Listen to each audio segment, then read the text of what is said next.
Are you ready to talk about the most popular garden plant? We're here at Nix's Seed and Hardware to talk about tomatoes. Cody, thank you for joining me. Hey, Cameron. So tell me all things tomato. First of all, it is the most popular, right? Because there's so many things you can do with it. There are so many different varieties and there's so many different uses for tomatoes. I would say it's probably definitely our most sold vegetable plant. All right, so when should we be planting it? Do we have to wait? Tomatoes you'd want to plant after frost because they won't take cold weather. So we say about mid-May. So we get so excited in like March, April, but we need to really wait until that frost is gone. Yeah, if you buy your tomatoes in April, that's fine. You'll just maybe need to bring them inside if you get some really cold nights, or just cover them. You can always cover them. And then how's the spacing? Like how close can I put them together? So most people space theirs about 24 inches apart just to leave enough room for you to be able to get all the way around it and pick it, and especially if you put a tomato cage around it. A lot of those are like 16 inches around, so you got to have a decent amount of spacing. Do I need a cage?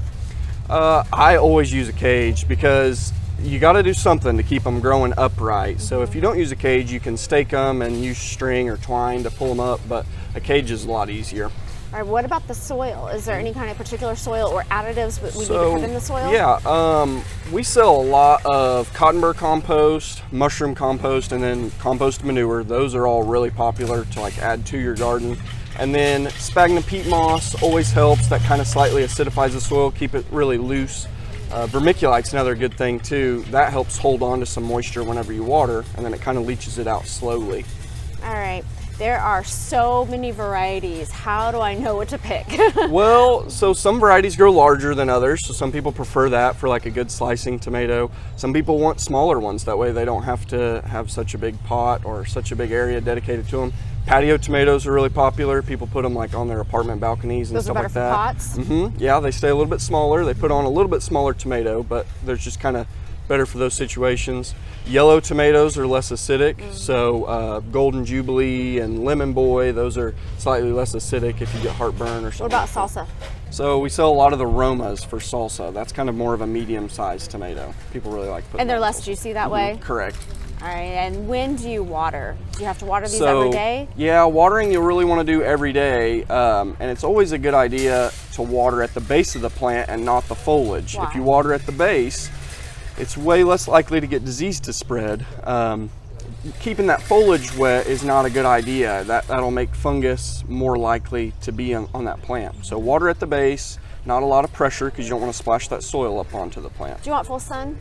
Yeah, full sun. Okay, and then what about, you mentioned disease. So I know that there's one where it kind of turns black on the bottom, and there's other diseases. Sure. Tell me how to the one where avoid they that. start to rot from the bottom, that's called blossom end rot. That is from calcium deficiency, and the best way to fix that, I sell a fertilizer called Calcium Nitrate that you can use whenever you plant the plant. If you're buying these starts, whenever you dig that hole, you can put some of that down in the bottom of it and just cover it up with a little bit of soil and then put your plant in the ground. That will help give calcium and nitrogen to the plant, which fixes that blossom rot. Are there any other diseases I can avoid? Yeah, blight is really common. It's tough to avoid it because it's a soil condition, but if you do ever get blight, it's best to spray fungicides about once every 2 weeks. I sell one called copper sulfate that you can spray on. Blight is somewhat common. It happens when the soil touches the foliage. That's another reason why we want to keep them caged up and why you don't want to water so much of the soil to splash up onto the plant, just right at the base to where that water just leaches down. How do I know that I have blight? What does it look like? Yeah, so it'll start off kind of like some yellowing spots and then it'll turn brown and black. The plant or the tomatoes? The foliage of the plant, that's a good question.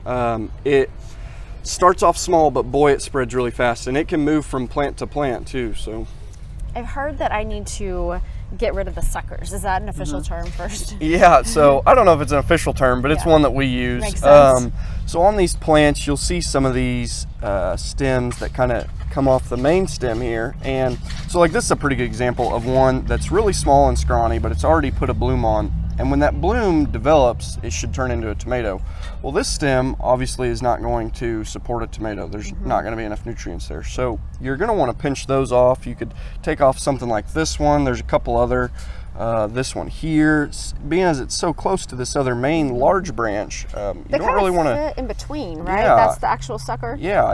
And it sucks nutrients, so that's why it's that's called why that? they call it that. It kind of robs nutrients from some of these other main branches. So you really want to focus your attention and your nutrients and water on the bigger ones. Right, the ones that'll actually grow your tomatoes, correct. Well, so many varieties to choose from at Nixa Seed and Hardware, and a lot of knowledge to go along with that. If you want more information, you can ask your questions in our comment section below, and make sure to subscribe to our YouTube channel.